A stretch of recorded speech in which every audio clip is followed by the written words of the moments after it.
The doors of the emergency room burst open, and a man was wheeled in on a stretcher, blood soaking through a white cloth pressed against his side.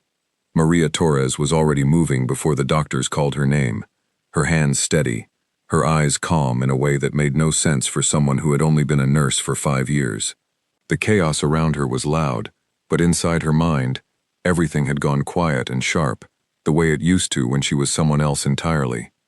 Nobody in that hospital knew who Maria Torres really was. To them, she was simply the night shift nurse who never missed a shift, who always volunteered for the hardest cases, who barely spoke about her life outside those walls. She kept her hair pulled back tight, wore no jewelry, and never posted photos online. If anyone had asked why, she would have smiled and said she liked her privacy. That answer had worked for 5 years. That night began like any other. The clock above the nurse's station read 11:40, and Maria was checking vitals on a young boy with a broken arm, when Laura Bennett, the nurse working beside her, nudged her arm and whispered that a new patient had just been wheeled into Bay 6. Maria nodded and moved without hesitation, because that was who she was now.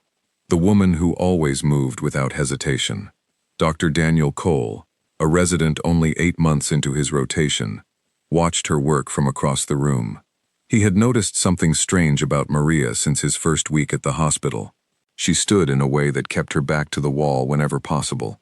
She glanced at every door before she glanced at anything else. Once, when a metal tray had fallen and clattered against the floor, she had turned so fast that her hand had already reached toward her hip before she caught herself and straightened her scrubs instead. Daniel had asked Laura about it once, and Laura had simply shrugged and said that some people carried their past differently than others. The patient in Bay 6 needed immediate attention, and Maria worked with a precision that made the attending physician pause and watch her hands.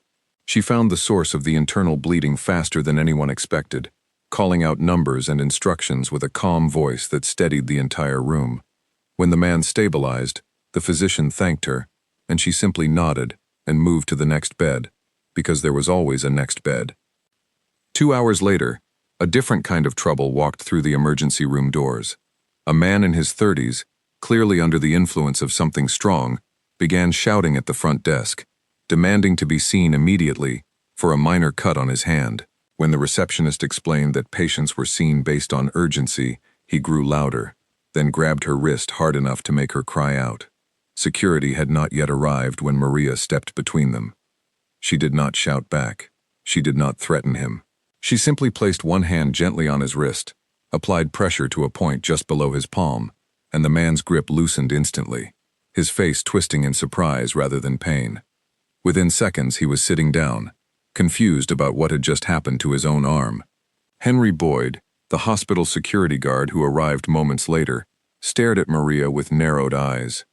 Henry had worked security for 12 years, first in the military and then in private contracts before settling into hospital work because he wanted a quieter life. He recognized what Maria had just done. It was not something taught in basic self-defense classes.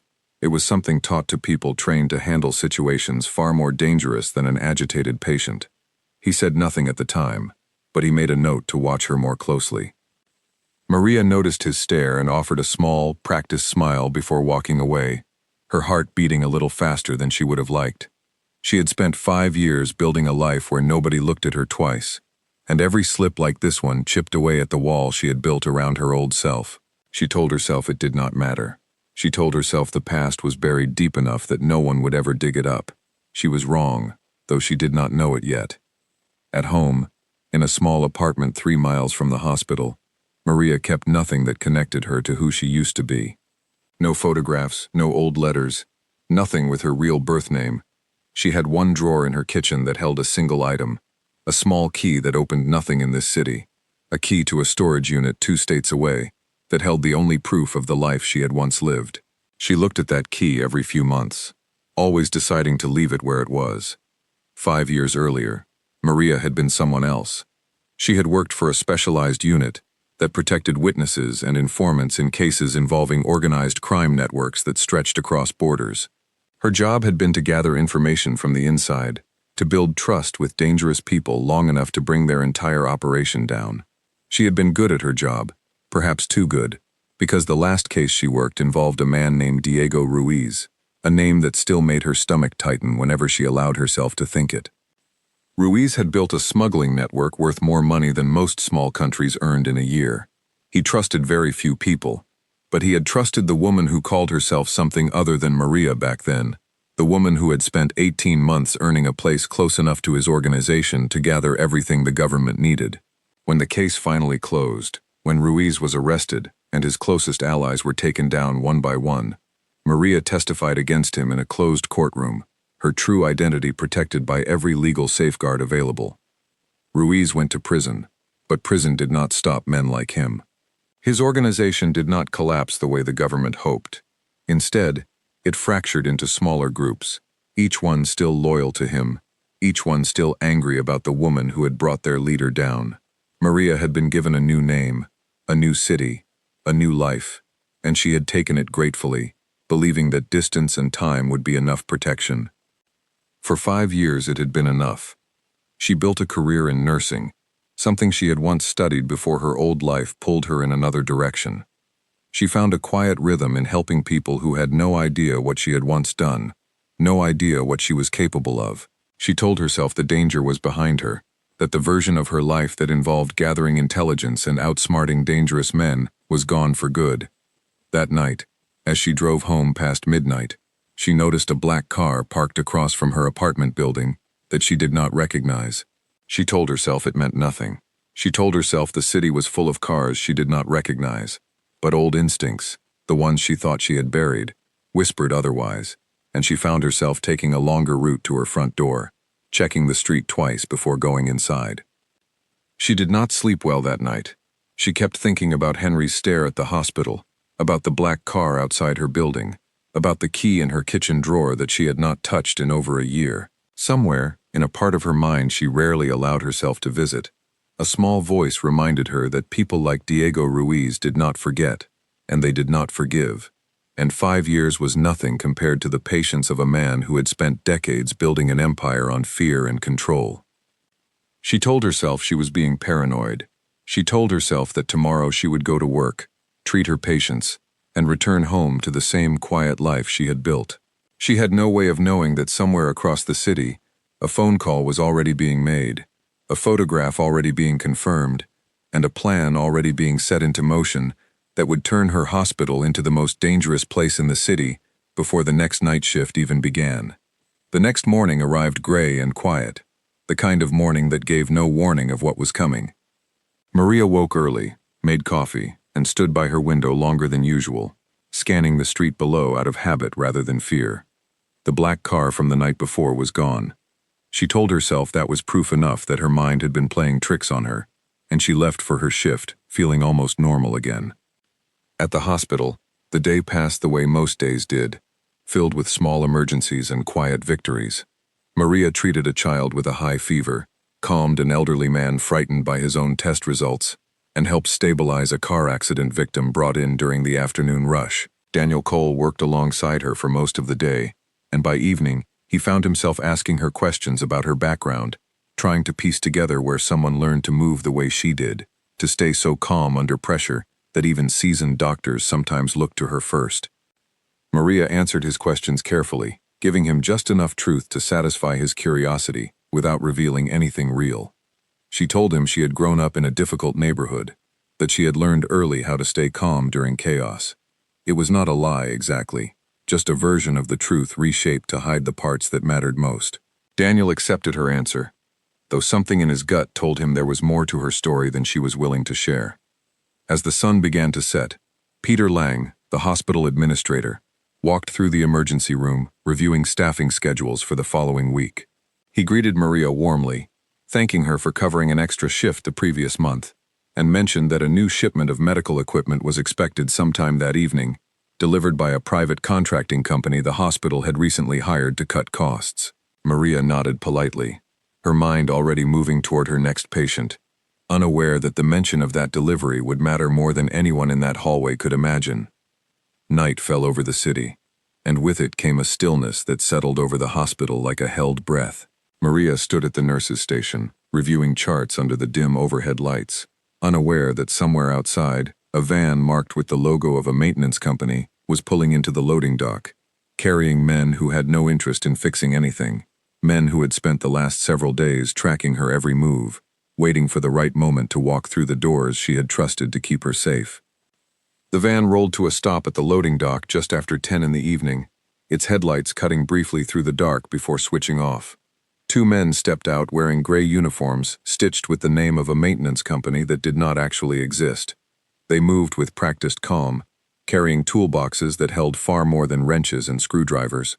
A third man remained in the driver's seat, watching the security cameras mounted near the entrance, timing their movements to the exact second the cameras would sweep away from the door. Inside, the loading dock attendant, an older man named Gerald who had worked at the hospital for nearly 20 years, checked the paperwork the two men handed him. Everything appeared correct, stamped with signatures that matched what the front office had approved earlier that day, part of the arrangement Peter Lang had mentioned to Maria, without either of them realizing its true purpose. Gerald waved them through, never suspecting that the calm politeness in their voices hid something far more dangerous. The two men moved through the service corridors with confidence, clearly familiar with the layout despite never having stepped inside the building before. They had studied blueprints for days, memorized every hallway, every stairwell, every door that led toward the emergency department where their true target worked every night. Their leader, a man known only as Carlos Vega within the small circle that trusted him, waited near the delivery entrance, watching the minutes tick by on his watch. Vega had built his reputation, working for organizations that valued silence over spectacle, precision over chaos. He had been hired specifically for this assignment, given a single objective that mattered more than anything else: locate a woman who had once testified against Diego Ruiz, and ensure she never spoke another word to anyone again. Vega did not know her by the name Maria Torres. He knew her only by an old photograph, blurry and years old, along with a description of her mannerisms that had been gathered through careful observation over the past several weeks. Meanwhile, inside the emergency room, Maria noticed nothing unusual at first. The department was moderately busy, filled with the normal collection of minor injuries and worried families. Daniel Cole worked beside her, reviewing lab results for a patient with abdominal pain, occasionally glancing toward Maria with the same quiet curiosity he had carried since their conversation that afternoon. Laura Bennett moved between patients with practiced efficiency, humming softly to herself the way she always did during quiet stretches of the night. At exactly 11:15, the lights throughout the hospital flickered once, then steadied again. Most people barely noticed, assuming it was nothing more than a minor electrical fluctuation. Maria noticed, though. She had spent enough of her old life around men who understood how to disable security systems without triggering immediate alarms, and the brief flicker sent a small chill down her spine that she quickly dismissed, as old paranoia resurfacing at the worst possible time. Henry Boyd, stationed near the main entrance, radioed the front desk to ask if anyone else had noticed the lights. The response came back casual, someone mentioning that maintenance had been called earlier for an unrelated issue with the backup generators. Henry accepted the explanation, though something about the timing nagged at him in a way he could not quite explain. 3 floors below, Vega's men had already disabled the primary security feed for the loading dock and 2 adjoining hallways, rerouting the footage through a small device connected to the building's network. Anyone watching the monitors in the security office would see nothing unusual, simply an empty hallway looping on repeat, while the real hallway filled with armed men moving quietly toward the stairwell that led up to the emergency department. Gerald, the loading dock attendant, realized something was wrong only when one of the men in gray uniforms turned toward him with an expression that no longer matched the friendly politeness from earlier. Before Gerald could reach for his radio, the man restrained him quickly and quietly, securing him in a small storage closet near the dock, leaving him unharmed but unable to raise any alarm. The entire exchange took less than 30 seconds, and produced no sound loud enough to travel beyond the closed door. Vega checked his watch again, satisfied with the timing. He signaled his men forward, 6 in total, each carrying equipment disguised within toolboxes and equipment cases that would draw no attention from anyone who happened to glance their way. They split into 2 groups, one heading toward the main stairwell, the other toward the service elevator that led directly to the floor housing the emergency department. Back upstairs, Maria finished reviewing a chart and glanced toward the hallway leading to the main entrance, an old habit she rarely questioned anymore. She caught sight of Henry standing near the door, radio in hand, his posture slightly more rigid than usual. She thought about walking over to ask if everything was fine, but a patient called her name from Bay 4, and she turned to answer, unaware that the next few minutes would change everything she had built over the last 5 years. The elevator doors opened on the emergency department floor, and 2 men stepped out wearing gray uniforms, moving casually toward a supply closet near the far end of the hallway, a location they had identified during their earlier reconnaissance as ideal for staging their equipment. A passing nurse offered them a polite nod, assuming they were simply responding to the same generator issue mentioned earlier. Neither man returned the gesture, focused entirely on the task ahead. Vega himself remained near the stairwell entrance, coordinating quietly through a small earpiece connected to his team. His voice stayed level and calm, the voice of a man who had done this kind of work many times before, who understood that success depended entirely on patience and precision rather than speed. He gave the order to begin sealing the primary exits, a task that required disabling 2 electronic locks and positioning men near the remaining stairwells to control movement in and out of the department.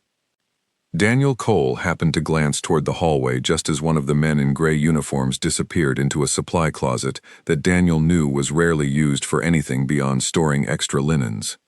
Something about the man's posture struck him as odd, though he could not immediately explain why. He mentioned it to Laura in passing, and she suggested it was probably nothing more than routine maintenance work, the same explanation everyone else had already accepted without question. Maria, still occupied with her patient in Bay 4, felt a familiar prickling sensation at the back of her neck, the same instinct that had once warned her of danger during her years working undercover. She excused herself for a moment, telling her patient she would return shortly, and walked toward the nurse's station, scanning the hallway with practiced subtlety. Everything appeared normal on the surface, yet something felt wrong in a way she could not immediately name.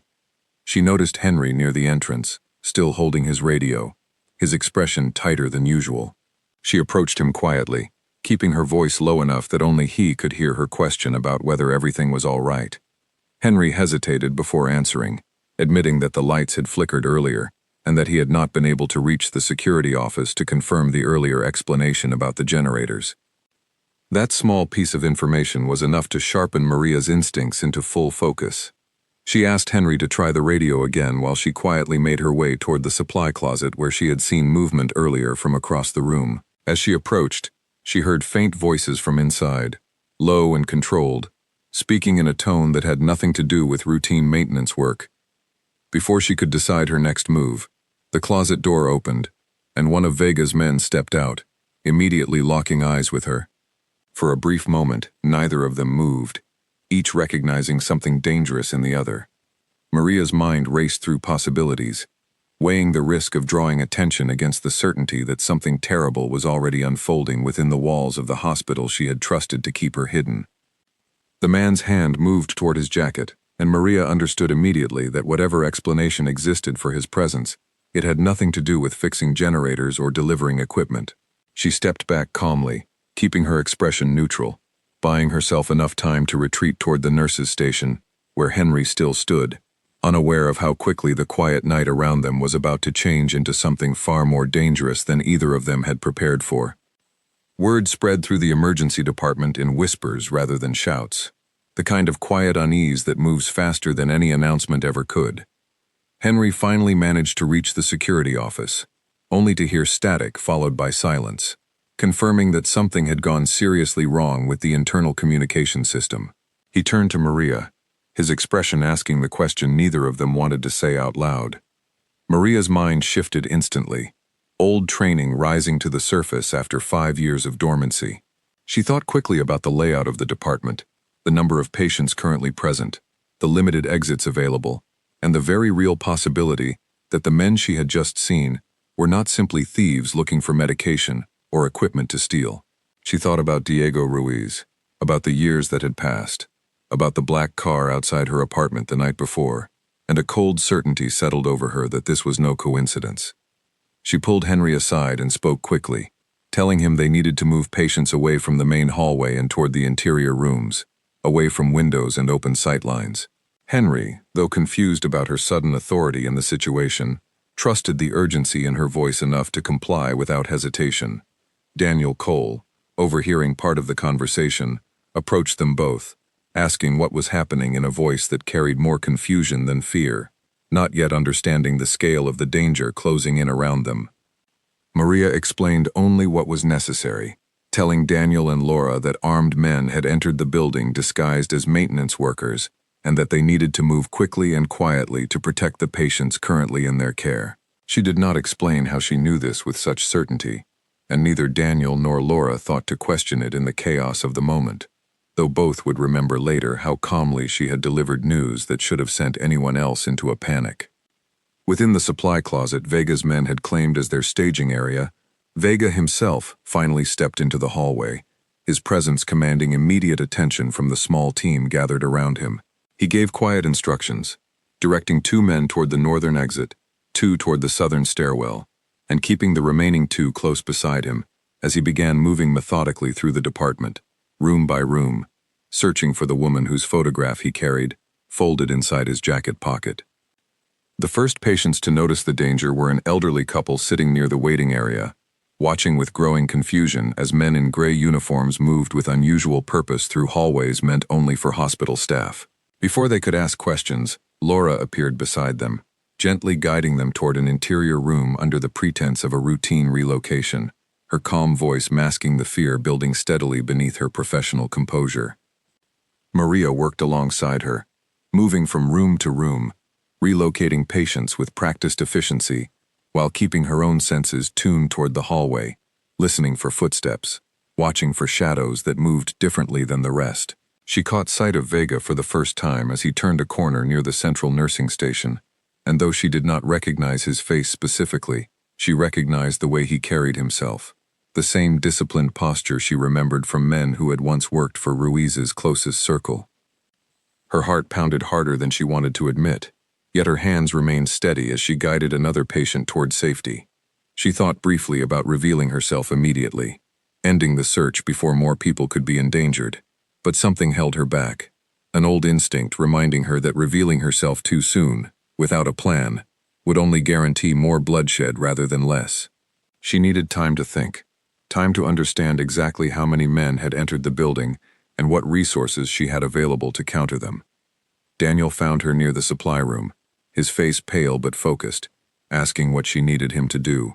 Maria studied him for a moment, weighing how much responsibility she could place on someone with no experience in situations like this, before deciding that his medical knowledge and steady hands would be valuable regardless of what came next. She told him to gather any equipment that could serve as makeshift barriers, anything heavy enough to slow down someone trying to force open a door, and to keep Laura and the patients moving toward the most protected interior rooms available. As Daniel hurried away to follow her instructions, Maria allowed herself one quiet moment to think clearly about her situation. 5 years of hiding had led to this single night, and whatever choice she made in the next several minutes would determine not only her own fate, but the fate of everyone currently trapped within these walls with her. She thought about the key sitting in her kitchen drawer, about the storage unit 2 states away, about the version of herself she had tried so hard to leave behind, and she understood with sudden clarity that tonight there would be no more hiding from who she truly was. She moved toward the supply closet where extra scrubs and equipment were stored, quickly changing out of the visible parts of her nurse's uniform that could easily identify her to anyone scanning the room for a specific target. She tied her hair back tighter, checked the hallway once more, and allowed the calm, controlled version of herself she had buried for 5 years to rise fully to the surface. Whatever happened next, she would not simply wait to be found. She would meet the danger head-on, using every skill she had spent years trying to forget, because the people in this hospital depended on her, whether they knew it or not.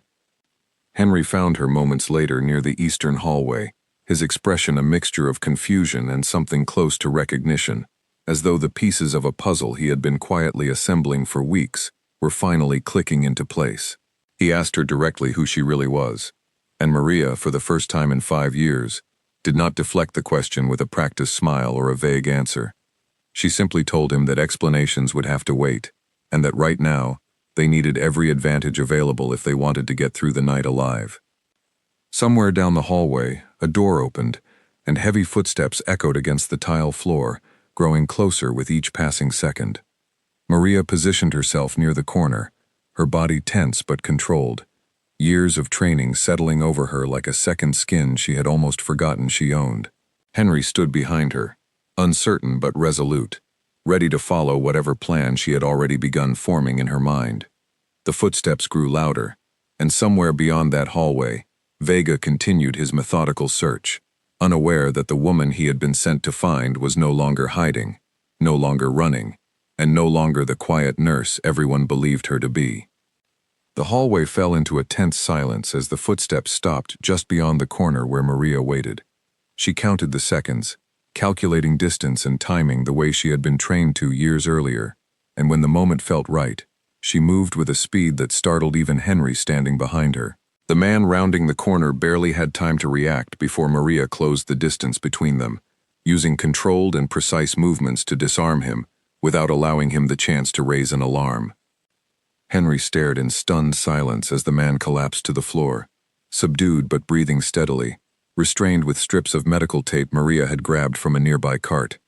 She checked the hallway again, confirming it remained clear, before turning to Henry with an expression that carried none of the fear he expected to see. She explained quickly that they needed to secure this man somewhere quiet, away from his team, before continuing to protect the remaining patients and staff, still scattered throughout the department. As they moved the subdued man into a locked supply room, Daniel returned from gathering equipment, his eyes widening at the sight before him. He asked no immediate questions, though the shock on his face made clear he understood that Maria possessed skills far beyond anything her quiet nursing career had ever suggested. She gave him a brief nod of reassurance, telling him they would have time for explanations later, and that right now, their priority remained keeping everyone alive until help could arrive. Word of the disturbance eventually reached Vega through his earpiece, one of his men reporting that contact had been lost with a team member near the eastern hallway.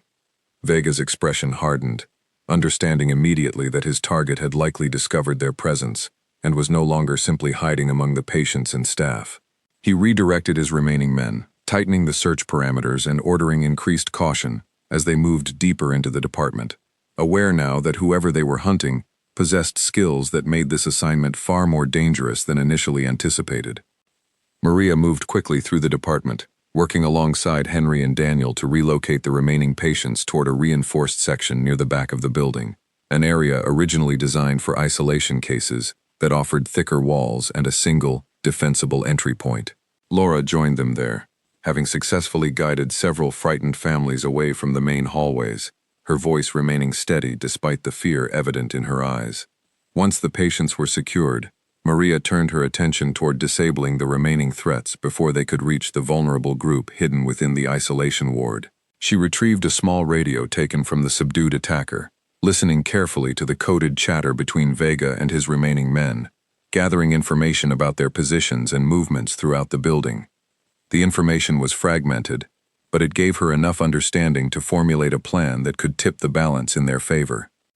She explained her plan quietly to Henry and Daniel, outlining specific roles each of them could play without placing themselves in unnecessary danger. Henry, given his security background, would monitor the main corridor and alert her the moment any of Vega's men approached the isolation ward. Daniel, though inexperienced in situations like this, possessed steady hands and quick thinking that could prove valuable in treating any injuries that occurred along the way, while also serving as an additional set of eyes near the secondary hallway. Laura remained with the patients, offering comfort and reassurance while quietly preparing basic medical supplies in case anyone required urgent treatment before help could arrive. The isolation ward, though not designed for a situation like this, offered enough protection to buy them valuable time, while Maria worked to neutralize the remaining threat spreading through the hospital.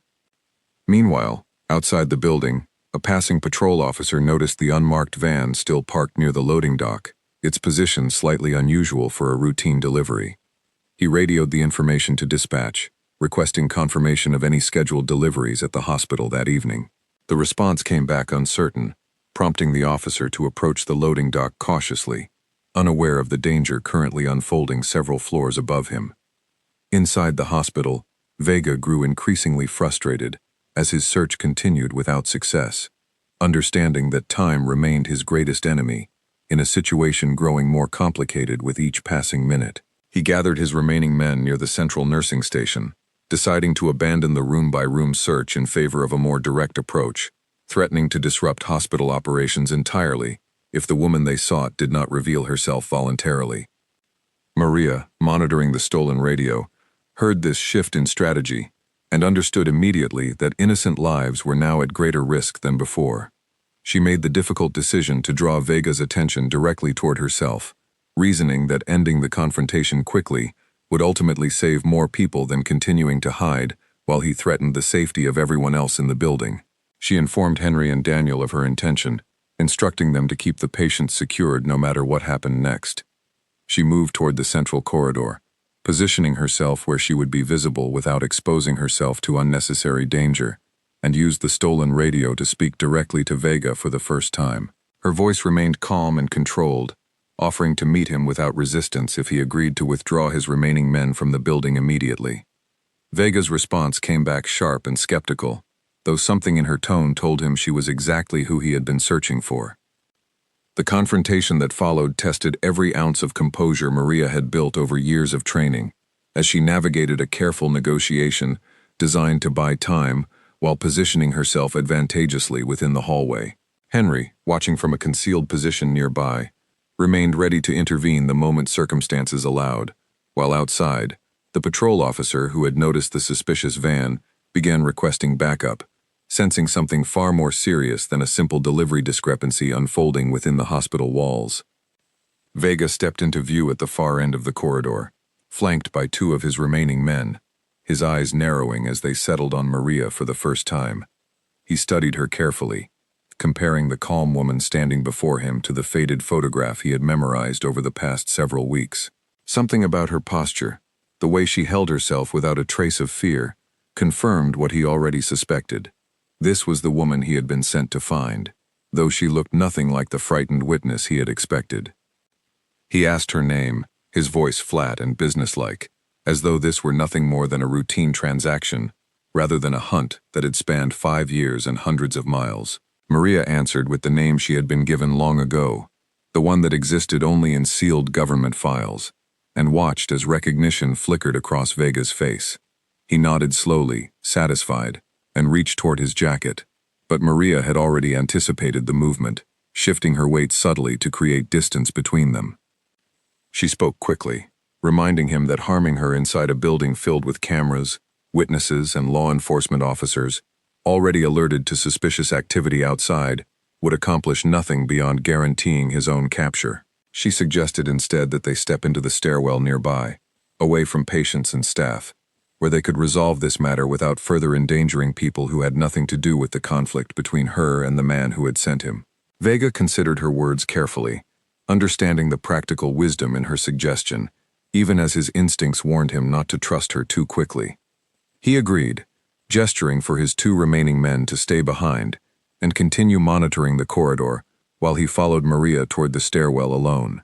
It was a decision built on confidence rather than caution, the assumption that whatever training she carried could not possibly match his own years of experience handling situations exactly like this one. Henry watched from his hidden position, torn between following immediately and trusting the plan Maria had outlined only minutes earlier, ultimately choosing to wait and create a diversion near the remaining two men instead. Inside the stairwell, the air felt colder, the concrete walls amplifying every small sound into something sharper and more immediate. Maria positioned herself near the landing between floors, keeping her back partially toward the wall out of old habit, watching Vega's hands carefully as he descended the final few steps toward her. He spoke again, this time revealing more than she expected, mentioning Diego Ruiz by name, and confirming that the man had never stopped searching for the informants responsible for his downfall, that patience had simply replaced urgency over the years, while resources were quietly gathered to finish what the courts had interrupted. Maria listened carefully, gathering information even as she prepared herself for whatever came next, understanding that every detail Vega revealed could prove valuable later if she survived this encounter. She asked him directly how many others had been sent alongside him, Information that could help her and Henry account for every threat still active within the building. Vega smiled slightly, admitting there were 3 men remaining upstairs, and 2 more stationed near the exits outside, numbers that matched closely with what she had already gathered from the stolen radio earlier. The conversation shifted the moment Vega's hand moved again, faster this time, no longer testing her reaction but committing fully to ending the confrontation on his terms. Maria reacted instantly, years of dormant training snapping into place as she redirected his movement, using the confined space of the stairwell to her advantage, in ways he had not anticipated. The struggle that followed was brief but intense, each of them relying on precision rather than brute strength, until Maria managed to secure an advantage that left Vega restrained against the stairwell railing, breathing heavily but no longer able to continue the fight. She retrieved his weapon and communication device, quickly securing him with the same method she had used earlier, before radioing Henry to confirm her status and update him on the numbers still remaining within the building. Henry responded with relief evident in his voice, informing her that the diversion near the corridor had allowed him to subdue one of the 2 remaining men stationed there, though the second had retreated deeper into the building, likely to warn the others stationed upstairs. Maria moved quickly back toward the isolation ward, checking on Daniel and Laura, who had successfully kept the patients calm and secure throughout the unfolding chaos. Daniel's relief at seeing her unharmed was immediate and visible, though questions clearly remained behind his eyes about everything he had witnessed over the past hour. Laura simply nodded, her professional composure returning gradually now that the immediate danger near their location had passed. Outside, the patrol officer's request for backup had finally been answered, with additional units arriving quietly near the hospital perimeter, coordinating carefully to avoid alerting the remaining armed men still inside before a proper response could be organized. Federal agents, alerted through channels connected to the original protection program that had once relocated Maria, also began mobilizing once local authorities confirmed the situation matched patterns associated with organized crime retaliation, rather than a simple robbery attempt. Within the hospital, the 3 remaining members of Vega's team grew increasingly aware that their mission was falling apart. Communication with Vega had gone silent, and the man who had retreated from the corridor confrontation reported that their leader had likely been captured or worse. Fear began replacing the disciplined calm they had carried into the building, and their movements grew more erratic, more desperate, as they searched for a way to salvage an operation that had clearly failed. Maria understood that desperate men posed a different kind of danger than calculated ones, and she adjusted her approach accordingly, prioritizing containment over confrontation wherever possible. She worked with Henry to funnel the remaining threats toward areas of the hospital that had already been cleared of patients, reducing the risk of anyone innocent being caught in a conflict that had never been theirs to begin with. One of the remaining men, younger and clearly less experienced than his companions, found himself cornered near a stairwell by Henry, who had positioned himself strategically after learning the layout Maria had shared earlier. The young man hesitated, clearly unprepared for the reality of his situation, now that the mission had unraveled so completely, and Henry used that hesitation to subdue him quickly, adding another name to the growing list of threats neutralized within the building. The final 2 men, now aware that their entire team had been compromised, made a desperate attempt to reach the exits before law enforcement could surround the building entirely. Maria anticipated this move, recalling the layout of the loading dock and the corridors leading toward it from her earlier work relocating patients through that section of the hospital. She moved quickly, cutting off their most direct route, forcing them into a narrower path that led directly toward the area where additional officers had already begun quietly positioning themselves outside.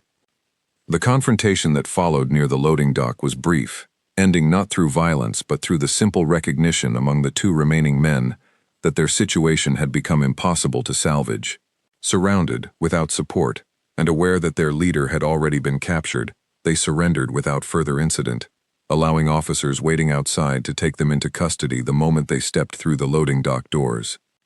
Gerald, still secured within the small storage closet where he had been left hours earlier, was found safe and unharmed once officers cleared the loading dock area completely. His relief at being discovered was matched only by his confusion about everything that had happened while he sat quietly in the dark, unaware of the danger that had unfolded throughout the building above him. As law enforcement moved through the hospital confirming that every threat had been accounted for, Maria found herself standing near the central nursing station once again, the same location where her night had begun, with nothing more unusual than a routine patient in Bay 6. Daniel approached her slowly, his expression carrying a mixture of admiration and lingering disbelief, while Laura stood nearby, finally allowing herself to process everything that had transpired over the past several hours. Henry joined them, his earlier suspicion about Maria's unusual skills now fully confirmed, though his expression carried more respect than judgment. He asked her quietly what would happen now that her identity had been revealed so completely within the building where she had spent years trying to remain invisible. Maria did not have an immediate answer, understanding that the events of this night had changed something permanently, whether she was ready for that change or not.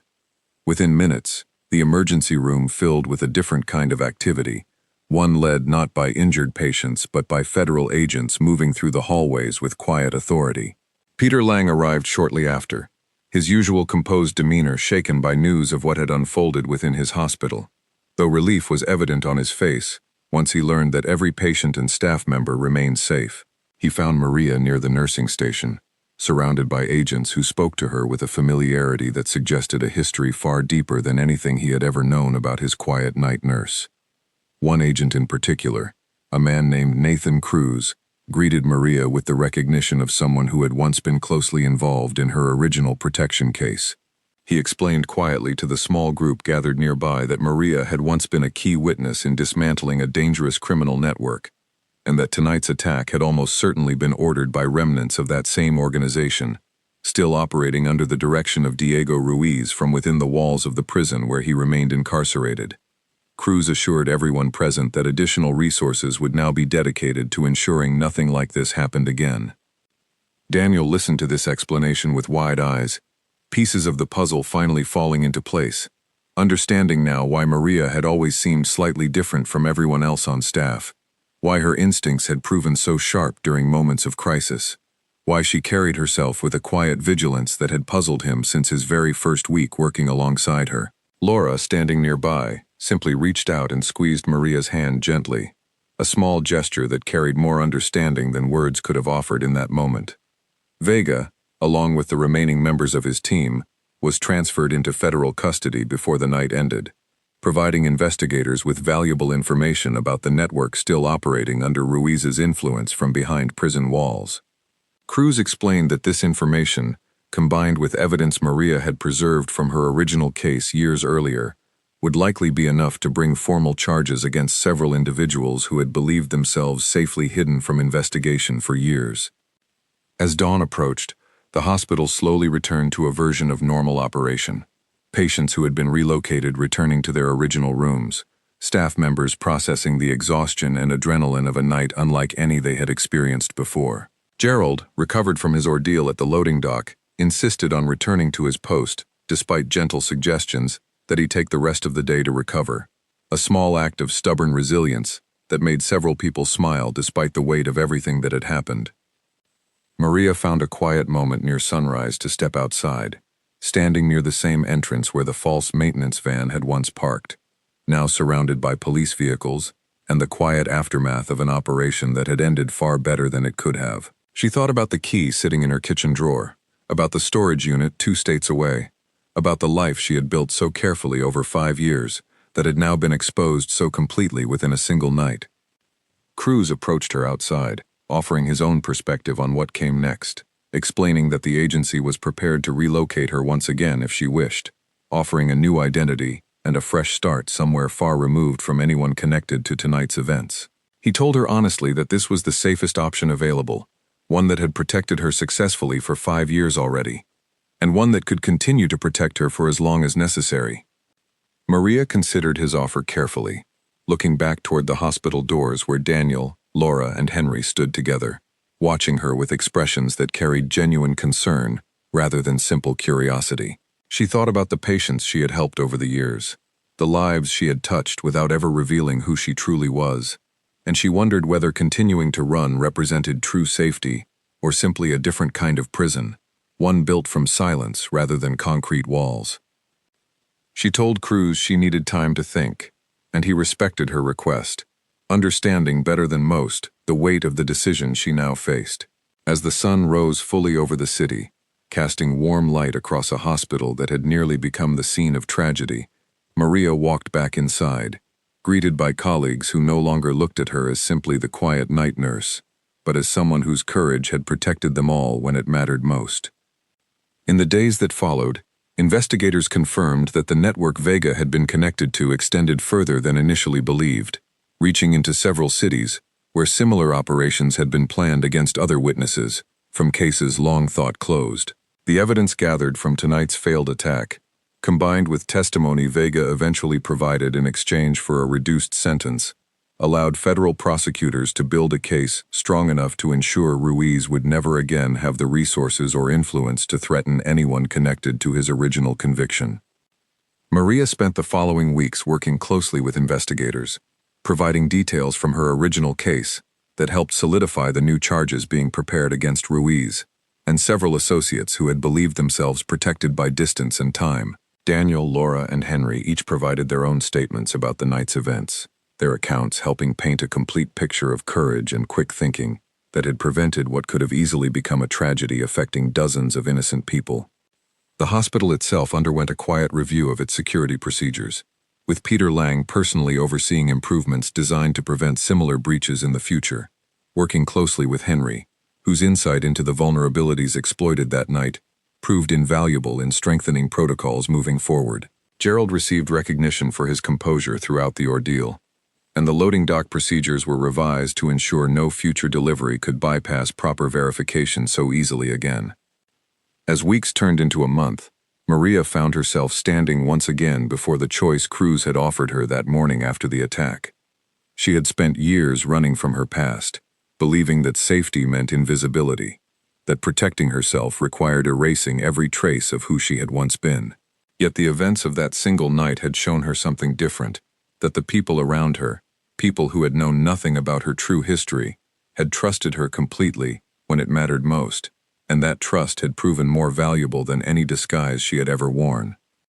She met with Cruz one final time, informing him of her decision with a calm certainty that surprised even herself. She told him she would not be disappearing into another identity, another city, another quiet life built on secrets. Instead, she intended to remain exactly where she was, working alongside people who had already proven they could handle the truth about who she really was, protected now not by anonymity, but by the strength of connections she had built without ever meaning to. Cruz respected her decision, though he cautioned her about the risks that remained, even with Ruiz's network significantly weakened by the recent arrests and testimony. Maria acknowledged his concerns but explained that she had spent enough years living in fear of a past she could not change, and that she preferred instead to face whatever came next with the same courage she had shown that night in the hospital, surrounded by people she now trusted completely. Daniel, upon learning of her decision, expressed quiet admiration for her choice, admitting that the hospital would not have felt the same without her steady presence guiding them through both ordinary emergencies and extraordinary danger. Laura simply smiled, telling Maria that she had always sensed something remarkable beneath her quiet exterior, and that she looked forward to continuing their friendship, now built on honesty rather than careful omissions. Henry, perhaps understanding her choice better than anyone given his own background, simply nodded with the quiet respect of one professional recognizing another. Months later, the emergency room returned to its familiar rhythm, filled once again with the ordinary emergencies that made up most nights, broken bones and sudden fevers, and the occasional difficult case that tested everyone's skills. Maria continued working there, no longer hiding who she truly was, no longer flinching at loud noises or scanning every exit with the desperate vigilance of someone convinced danger waited around every corner. She had faced the worst of her past directly, and in doing so, had finally found the peace that 5 years of running had never managed to provide.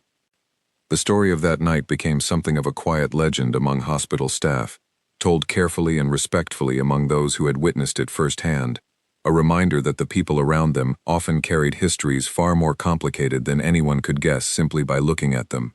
Maria Torres remained the same skilled, dedicated nurse she had always been, except now, everyone understood that beneath her calm exterior lived a woman of extraordinary courage, someone who had once protected the truth at great personal cost. and who had ultimately chosen to protect her new home with the same unwavering resolve when it mattered most.